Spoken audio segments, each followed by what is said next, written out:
Great. Well, thanks, everyone. My name is Michael Daniel, and I'm the president and CEO of the Cyber Threat Alliance, the other co-sponsor of this event. So now we're going to actually turn to the next panel. I know the one that everybody's been waiting for because it's the buzzword of the day, AI. So if I could ask the panelists to come on up to the stage, that would be great. So thanks, everyone, for joining us today for this. As the luminaries panel was discussing, no conference on cybersecurity these days is complete unless we sprinkle some AI fairy dust into the conference. So that's what we're doing with this panel. For those of you who are filling out your bingo cards, I will go ahead and say quantum, space, neuromorphic computing, and biologic computing, so you can finish the bingo list. But what we wanted to do on this panel is to talk about the fact that we've had a lot of discussions about how the bad guys are using artificial intelligence. And we've had discussions about how the good guys can use artificial intelligence. But that discussion has mostly been about how you embed AI into existing cybersecurity products. But in fact, actually, you can use AI to improve cybersecurity in many different ways. And that's what this panel is going to explore today. So the first thing I'd like to do is let the panelists go through and give a quick introduction. We'll just go down the line here. So, all right. Is this working? Yep. Thank you so much, Michael. My name is Kevin Reifstack. I work on Microsoft's cybersecurity policy team, where I focus on quantum safety, to go to the bingo cards, critical infrastructure protection, and a little bit of AI and cybersecurity as well. Hey, I'm Mike Sikorsky. I'm the CTO of Unit 42 of Palo Alto Networks. I run our threat intelligence team, all of our engineering teams, and I'm actually also on the board of the Cyber Threat Alliance with Michael over here. Hi, I'm Camille Stewart Gloucester. I run CAS Strategies, an emerging tech and cybersecurity advisory firm. We work with large companies and startups to build resilience and to deploy AI safely. Thanks so much.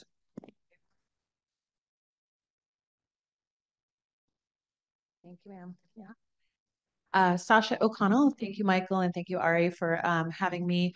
Sasha O'Connell, I lead the cyber programs over at Aspen Digital. Great. So just to open things up, I'm going to go with a broad question. And, what are some activities or programs that just not even focusing first on AI, but what are some activities or programs that contribute to an organization's cyber defenses, but that aren't usually thought of as cybersecurity? And maybe Camille, I can start with you on that one. Sure. Supply chain vetting, thinking about who's in your environment, what products you have, actually understanding that. We all saw in Log4j that nobody knew what was going on, who had what. Half the organization had no idea. So really getting a handle on that. Doing that through having a refined vendor onboarding process and a procurement process that are all intertwined and leverage your stakeholders. Thinking about your workforce. Your workforce is integral. They become insider threat. They can become the weapon, or just their mistakes increase if you're not investing in them. Your facilities management, understanding the physical threats that might then impact the security of your organization, whether digital or physical.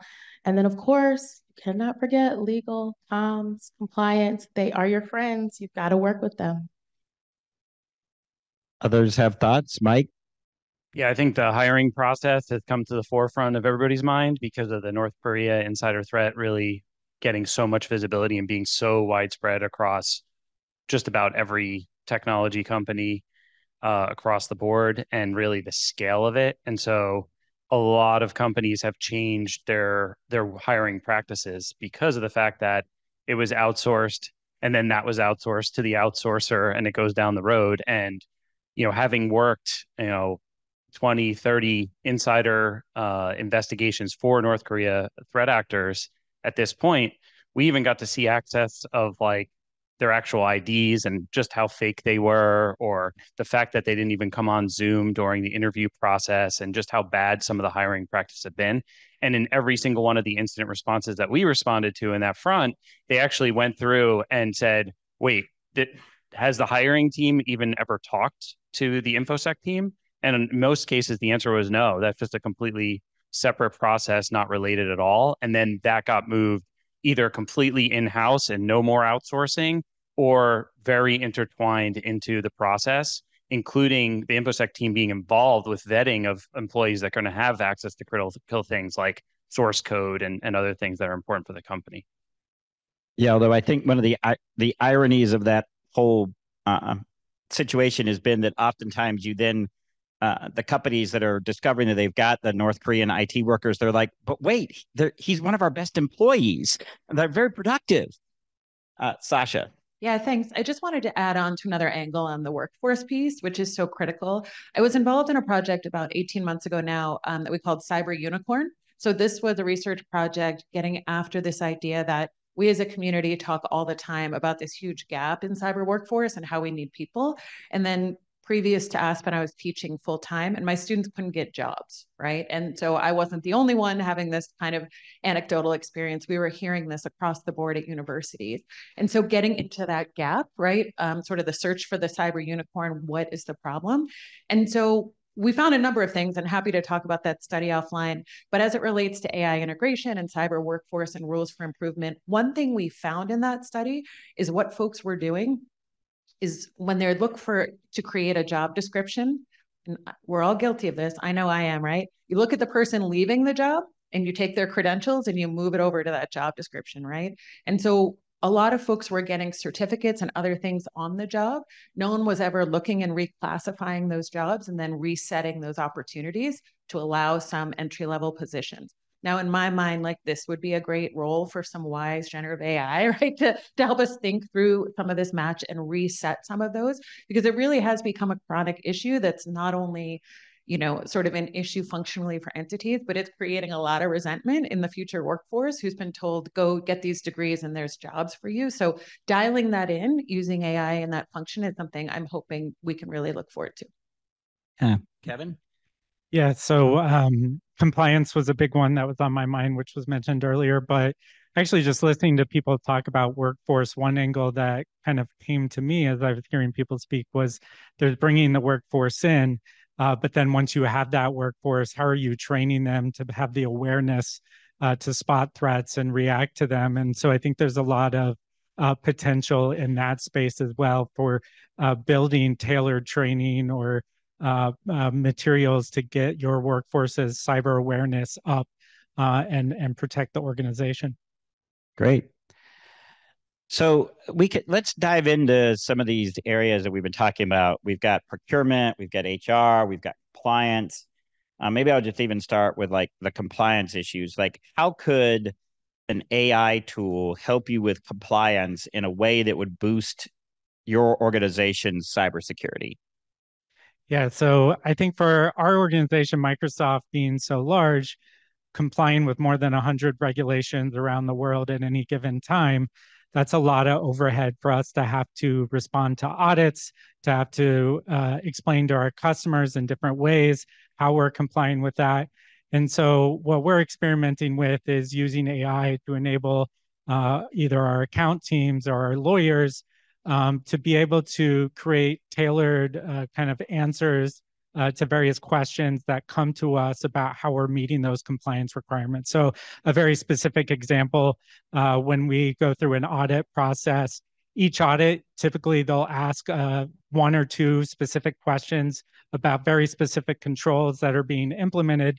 And the lawyers that are responding to that may use an AI to kind of query the back-end systems as a first run to understand what are we doing in terms of these controls, what matches up with that. So that's one example of how we're doing that.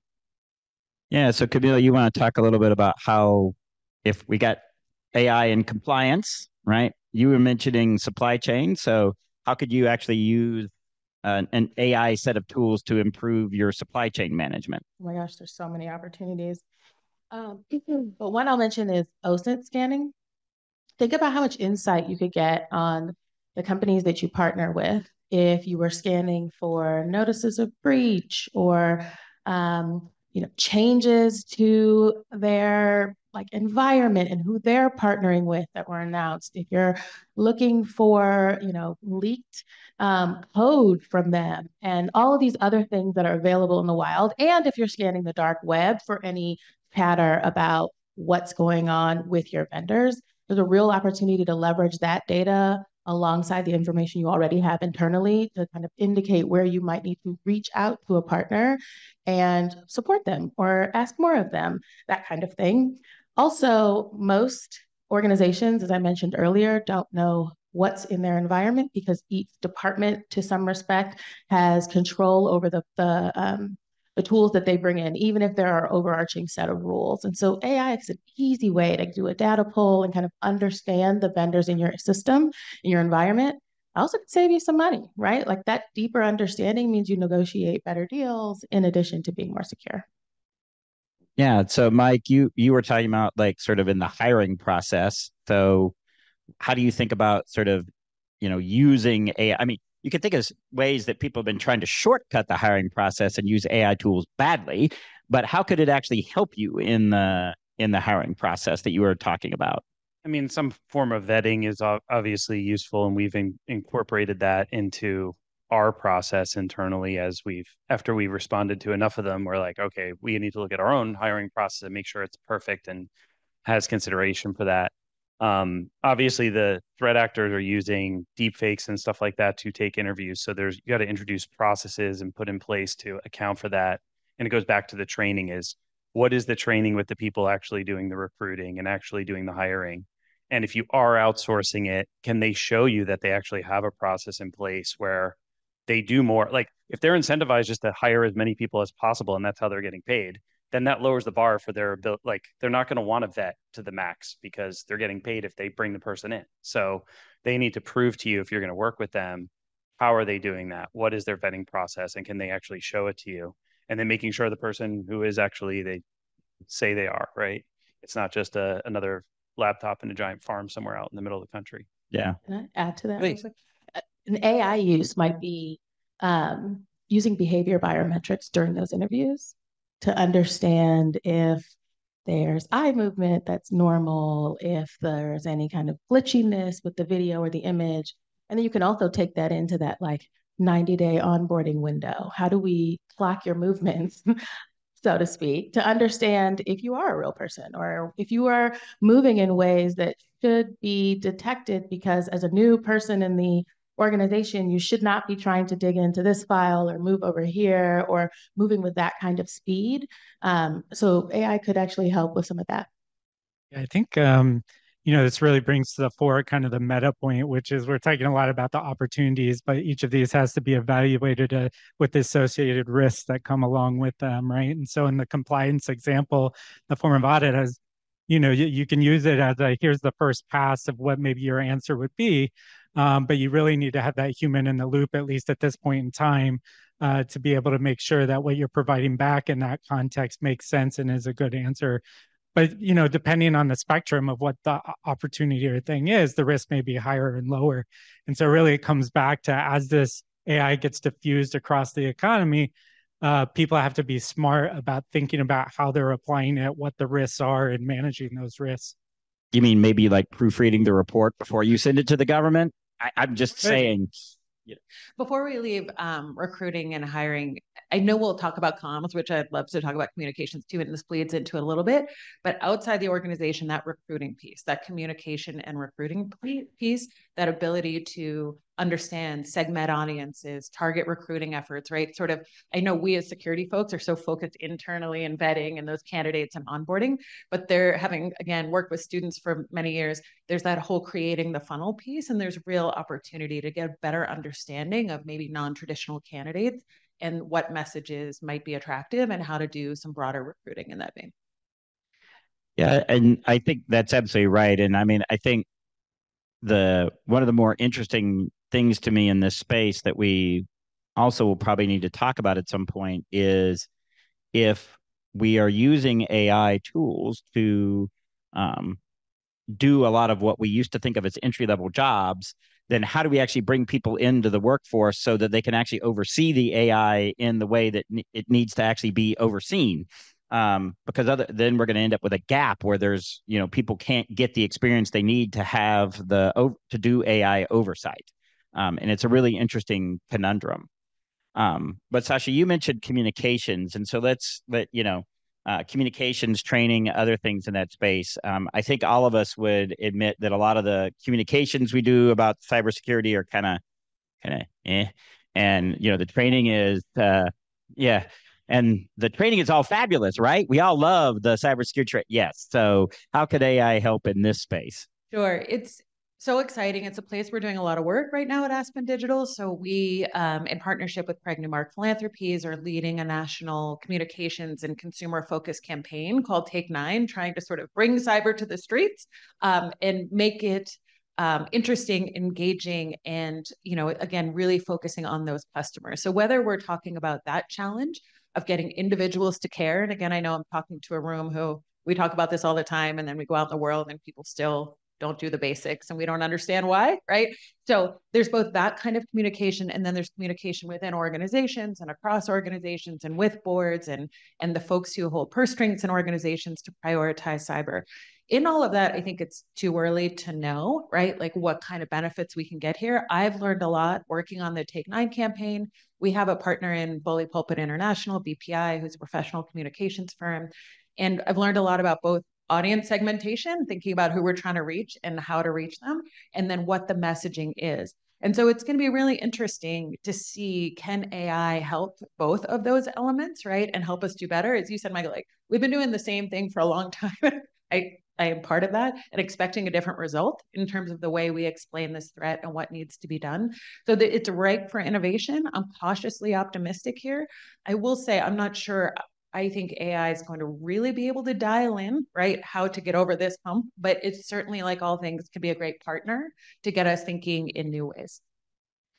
Yeah, I mean, and sometimes the message, you don't realize that the message is getting through. I mean, coming up the stairs the other night, my kids were in their rooms working on homework, and I hear my younger son say all of a sudden, "Well, what kind of lousy password is that?" So at least some messaging is actually getting through. One more suggestion. I mean, I think AI creates a moment, right? Yeah. Even if it's not the tool to do the communicating, people are scared, they're curious, they're fascinated, they're excited. There's a lot of emotion around this AI moment, and it creates an opportunity to orient them to AI in a way that puts security first and creates the behaviors that we're seeking. Yeah. So, of course, the truth is that, the cybersecurity industry has been using AI tools for, I don't know, decade at least, maybe a decade and a half, depending on exactly how you count and where you put the line between machine learning and AI. So what's actually different about what we're talking about now compared to, Sicko, maybe starting with you, like how Palo Alto has been used? I mean, you've been using AI classifiers for a long time. So how is what we're talking about? 1 decade, I think it's more like 2 at least. Right. Yeah. I mean, it's models to be right. able to recognize malware and detect and cluster malware and all of that. There was many years of doing that type of research before we've come to now. But the change now, I think, is more on the agentic side. I mean, the idea of giving it a task that it can go solve, and collaborating with other agents that are also have their own tasks, and sort of one agent that's overseeing it, it gets really deep really quick on the capability that you can build out for it. And I think of the things, so a lot of the things that we've built are obviously security tied, but we've even built out things that aren't even really, core to a product or something like that. You mentioned communications. I think in my mind, what do I do for communications? And I run the our threat research center, which is like all of the threat research Palo Alto Networks releases to the community. But to get something out the door is like an unbelievable task, because you have to have legal review and policy review. And if you're mentioning a customer or a partner or whatever, there's so many different, or even in a country where you're about to build a business or whatever you're doing, you have to be ultra careful about what you're putting out there, and who you might be pointing the finger at. And so we actually built an agent that actually takes into that into account, and it's constantly updated by the policy team, by the different teams that have responsibilities. And that's the first pass that happens. So right away, it's like, you're mentioning this country, it gets routed to this person.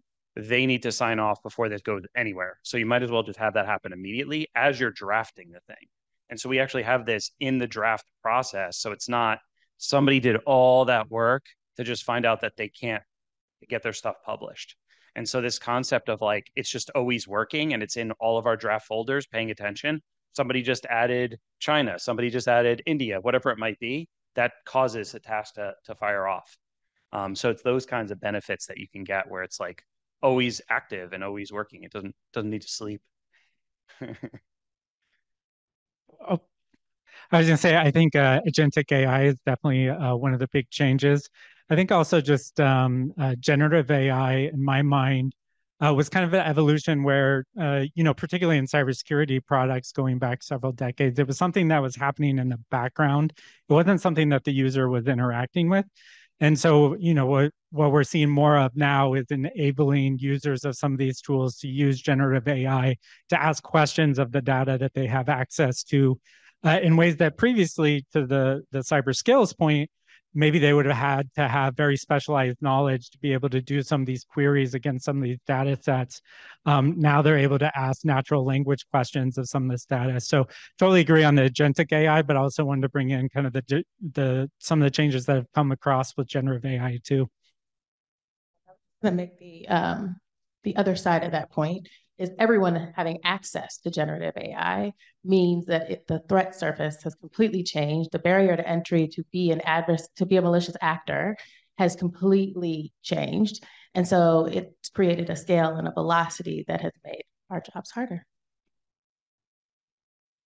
Yeah, so I think clearly when you start talking about having agents taking action on networks, like that raises whole other, possibilities, but whole other problems as well. And I think, Kevin, you were sort of talking about the challenges that we face in sort of managing these AI tools. And so I want to try to kind of bring out that of like, how should we think about, so we're talking about bringing AI tools into security discussions, into security communications. We're talking about bringing AI into, compliance reviews and other things.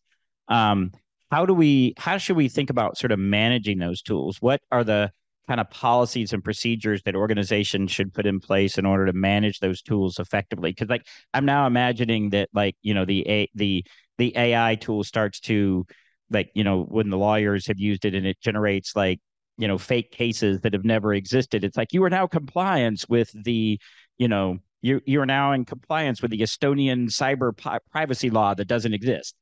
How do you sort of deal with those issues? That's why the AI to human interaction piece is really important. Having people in the loop to be able to validate, affirm, and guide the actions of these agents. It also is going to demand a very different way of thinking about your environment. So while a lot of the cybersecurity practices will be the same, if you have not done the work on the front end to add AI systems, agents in a way that actually redesigns, re-architects the process where you're thinking about where you're starting and the goal you're trying to achieve and how to get there, you find yourself with a lot more risk and a lot more surface area for attack because you kind of just bolted on this capability. We learned that a lot, right, in the cybersecurity space throughout the years. But it's even worse in this situation. And so it becomes really important to start that conversation very early and have security teams a part of these enterprise deployment conversations.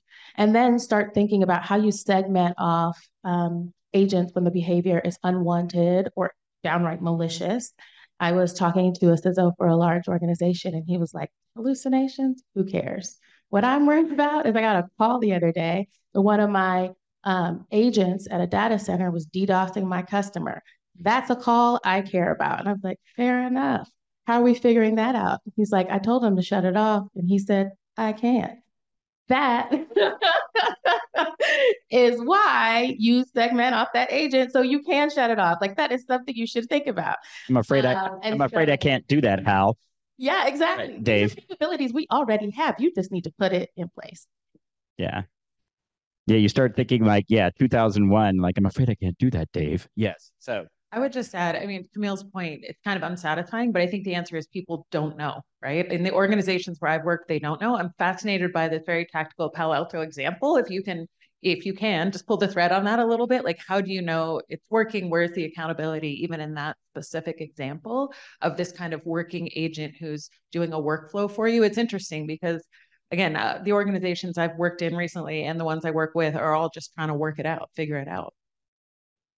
Yeah, so like how do you know it's working? It goes back to the human who actually has to vet the situation and put it out to market. We don't have an like most of the time when I'm utilizing this technology to do an example like I just gave you, there is ultimately always somebody. It's just about getting the task moving faster or it's sort of the way I think of Gen AI right now is the way people should use it is not let it do everything. You should almost like an Iron Man suit, right? Like making everybody either super, more efficient than they've ever been before, or as both of you mentioned, is sort of like maybe upskilling people who don't have the ability, but they can leverage it to then upskill and get to the same level.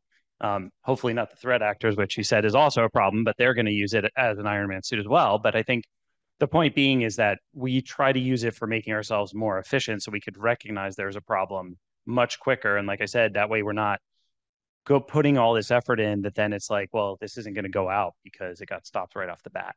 And so, when we try and use this, there's always sort of that vetting process.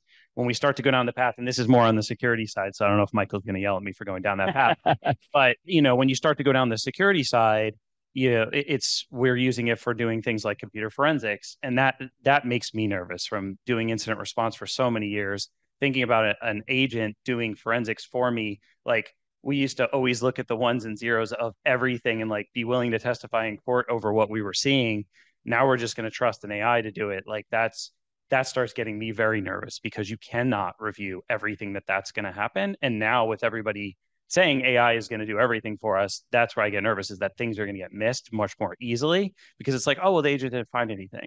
Well, guess what? Threat actors are already trying to figure out how to circumvent all that. And if you look at all of the history of all the security products we've ever made, they always get circumvented at some point. And so this technology is going to be no different, right? They're going to find workarounds. Yeah, it's just kind of going back to something I said earlier. I think, both organizationally as well as individuals, I think we'll have to be smart about how we're employing AI. And I do think there's going to have to be some deliberate, even if kind of unconscious thinking about what is the risk of what I'm doing. So at least the way I understood the example earlier, that agent might tag someone into a document for review. Well, probably not a huge risk if it tags the wrong person in. So maybe that's not a place to spend a lot of time worrying. But you can imagine other scenarios where an agent could go awry.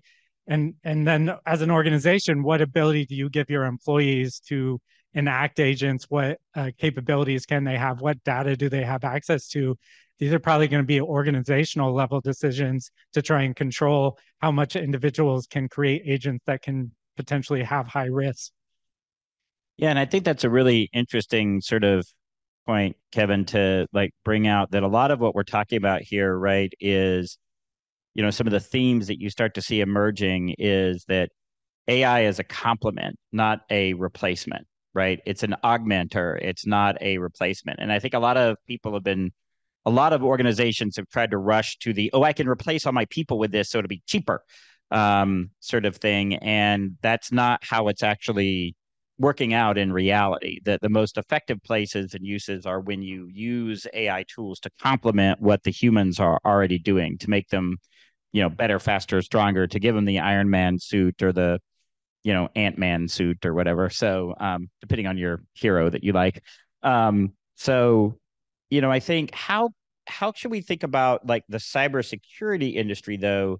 Like the cybersecurity industry has been very focused on the kinds of things that you're talking about, Mike, that you've used there. But how should the cybersecurity industry be thinking about different business lines that employ AI tools in these different ways to help organizations beyond just like we can make your firewall smarter? And we can start with you. I mean, absolutely. I mean, but is that on the security industry? I don't know, maybe a little bit. Certainly from the fact that there's an increase in attack surface, right? I mean, now AI is an interesting one, right? Because attackers are more efficient with it, we're more efficient with it, and guess what? Now that everybody's deploying it, now we have way more stuff we need to secure than ever before, right? Because it's exploding. The example of like a Copilot, right? If that Copilot's going to help you on your computer, it's going to read all of your emails. Guess what? The attacker can now just send you an email, and it knows it's going to get to that AI. And if it knows how to manipulate it, now it can have a certain outcome, right? And it didn't even have to break in with a 0 day or some crazy vulnerability. It could just send an email to get access to that AI, right? And I think that's where it gets really scary as far as like, what are we doing to secure these technologies that we're deploying? And the answer is largely not a lot. And people are moving very fast to deploy them. And that's where it's like, we need to think about that aspect and get in front of it when our legal teams are using it like crazy and everybody else is using it. And by the way, a lot of people are using that by just logging into the chat GPTs and the Geminis, and they're not going through the corporate environment to do that. It's not being monitored. They're doing it on the side on their phones and things of that nature. That is happening at a very large scale when we've been able to turn on and see how much that is happening in an environment and show that to somebody. There hasn't been a single CISO that was like, they were just all, I couldn't believe at how much usage that's having in their environment, because people are using it as a crutch and to get work done. And then it opens up more problems. Yeah, that brings to mind three things. One, this is why the training piece is so important, so that people actually understand. It won't stop everything, but it's important. The vendor assessment on the front end, so that you understand the security capabilities within those tools, and you can limit what tools you adopt, even if you're not in the room when the marketing team hires the company to do the whatever, and the legal team gets the AI agent that's going to like write all the briefs for court. If you've got a really strong vendor assessment framework where the security team has been involved, it can help. And then the third is a capability that's going to have to enhance in every organization, and that's threat modeling. Every organization is going to have to get real creative.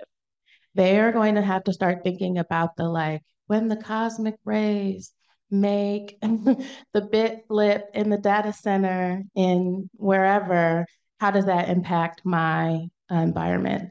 Those are the kinds of things we're going to have to start thinking about and thinking big and thinking very creatively, because the time from deploying a capability and the threats that you can identify to those big, audacious, crazy things is going to get a lot shorter. It already is. And so if organizations are only thinking about a moment in time, they will be caught flat-footed.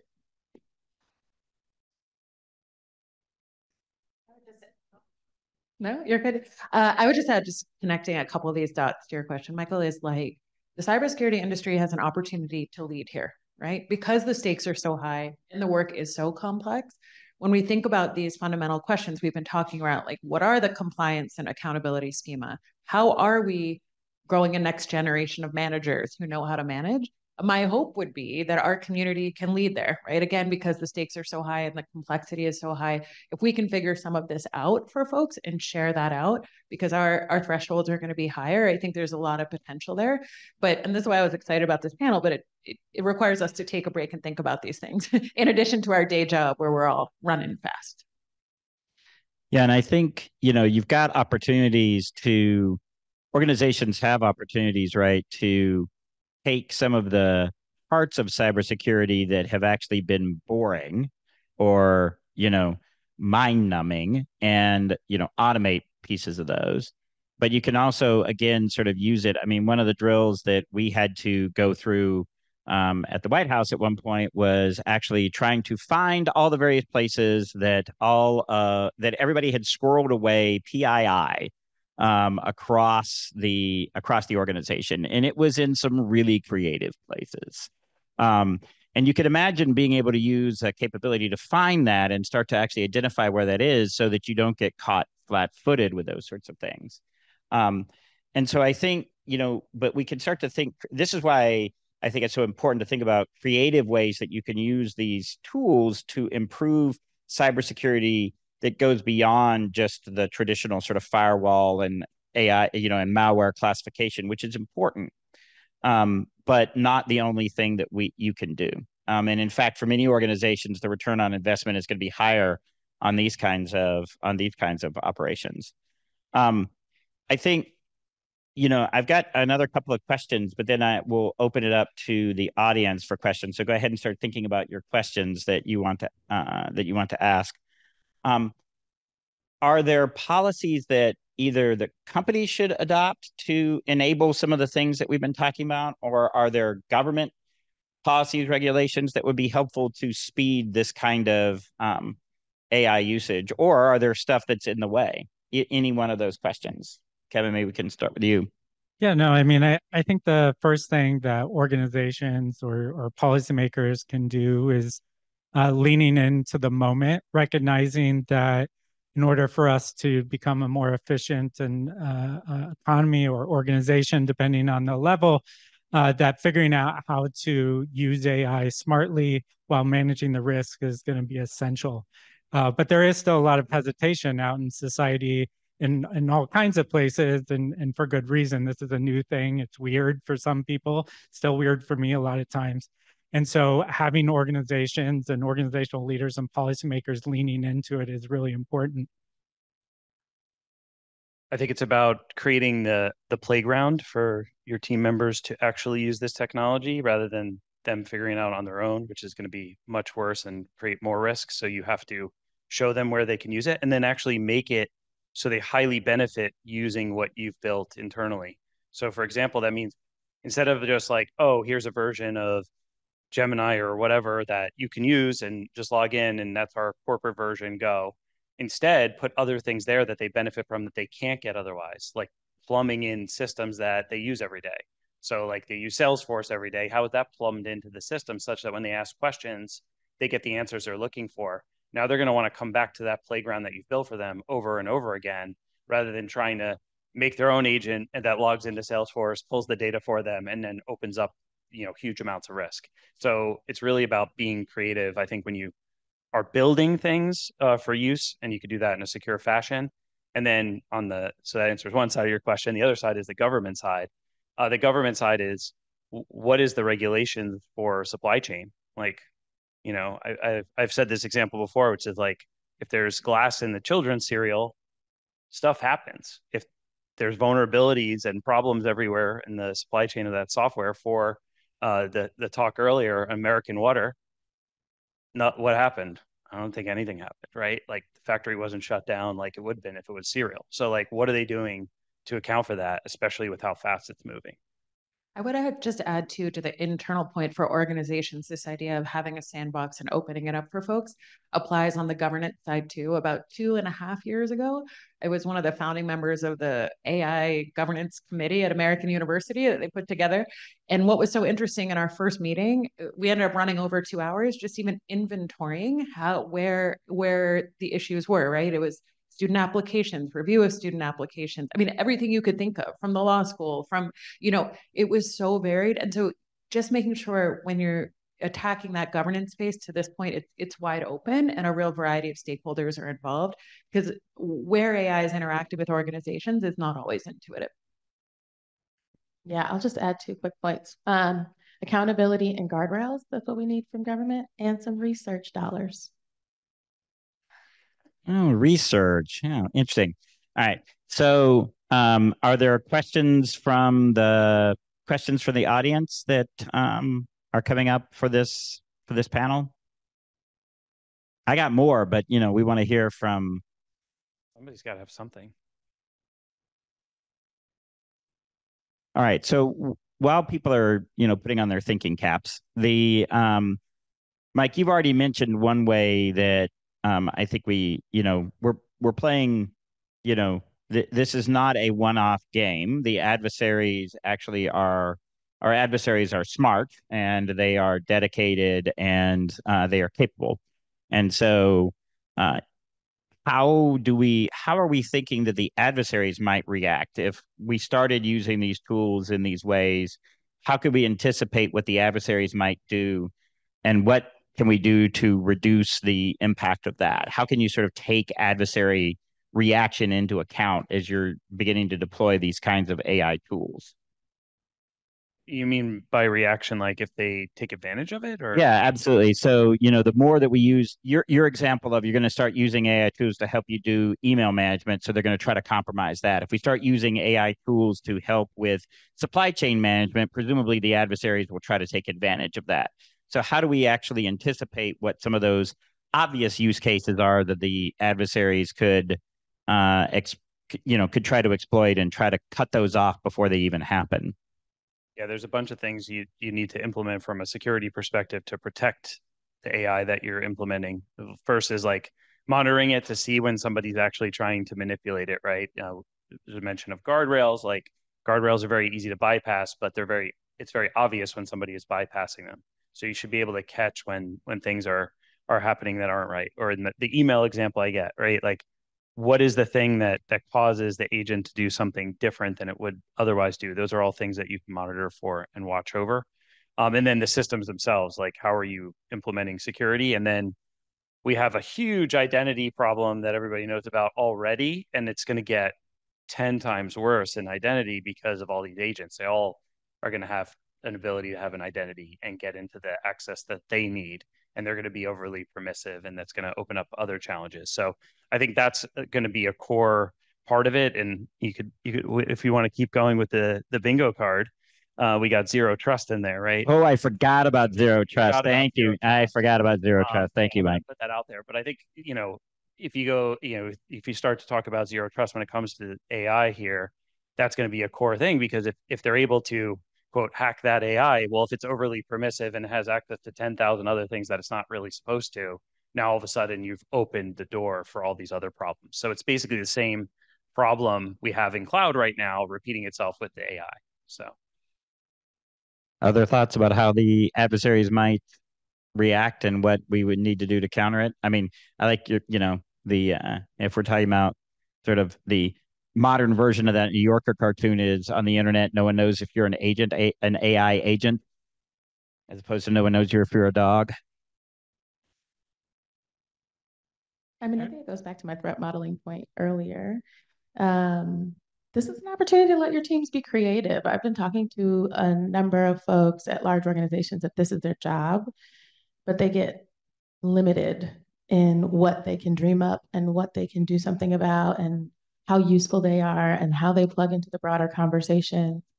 And that has to change, right? The teams that you have that are thinking about how the threat will evolve need more access. They're going to have to talk to that marketing team, to that comms team, to the legal team, to understand their uses, to understand the capabilities of the technology so they can start to dream creatively and embody the hacker.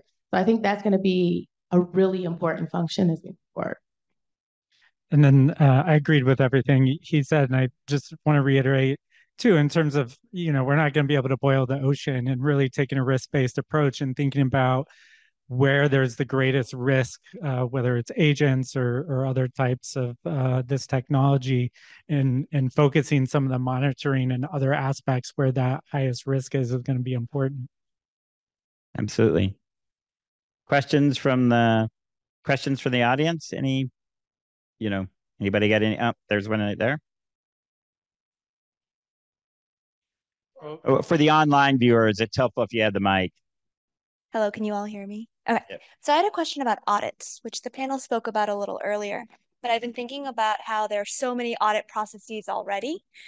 Think about how there's this tension between legal and product and compliance. And I think part of that is so much time is devoted to auditing. You have AI audits, you have privacy audits, you have cyber audits. Look at California, and they just passed a whole thing around audits recently. So my question to you all is, do you have recommendations or thoughts around kind of that tension, that balance between being, creative, like pushing your teams to try new things, but also at the same time recognizing they only have so many hours in the day and there's so many audits to do. So how do you approach that? So we need auditors for the auditors. Anyway. I mean, I completely agree with the concern, and I think that's why we're experimenting with AI to enhance the ability of our legal teams to be able to increase their throughput for responding to some of these things. So that's kind of been our approach in addition to regulatory alignment, which I know people get sick of me talking about, but how do we just reduce and combine some of these requirements overall? But we can't necessarily directly control that. So I'm not sure if that answers your question, but that's kind of what comes to mind. The other thing I'll say is when I was at Google, one of the efforts we had was how do we crosswalk all of these requirements so that when I answer the question here, it answers it in all of these other places.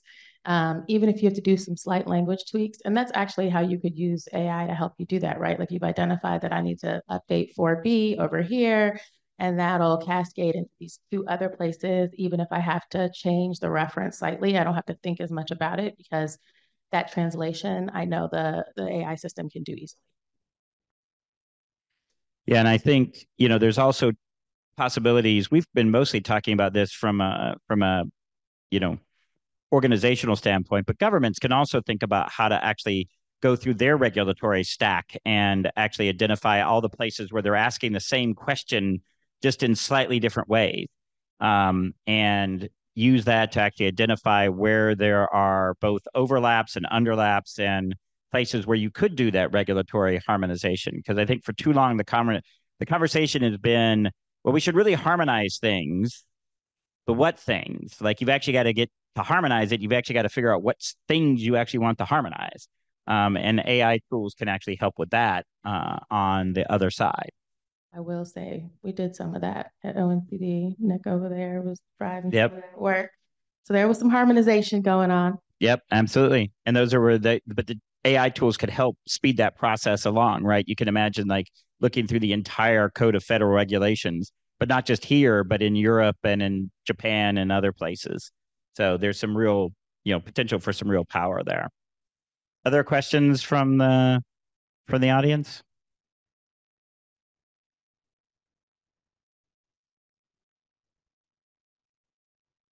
Thank you. I'm still struggling on how to put this question really into words. But I was wondering if you all could speak to how the sort of geopolitical source of these agentic AI models may or may not play into, do we need to be more concerned about whether or not this model is coming out of a provider that is based in China versus its Mistral in France versus Gemini versus doing it in-house, whether that's in regards to the sort of geopolitical national security concerns or just the concerns with regards to what vulnerabilities it might have, because not every company trying to build an in-house AI model will necessarily have individuals that are as technically literate as they need to be in order to sort of mitigate the number of hazards in the threat surface. Yeah, I mean, yes. Yeah. Right. Yeah. Okay. That's a good answer. Yeah. Next question. Yes.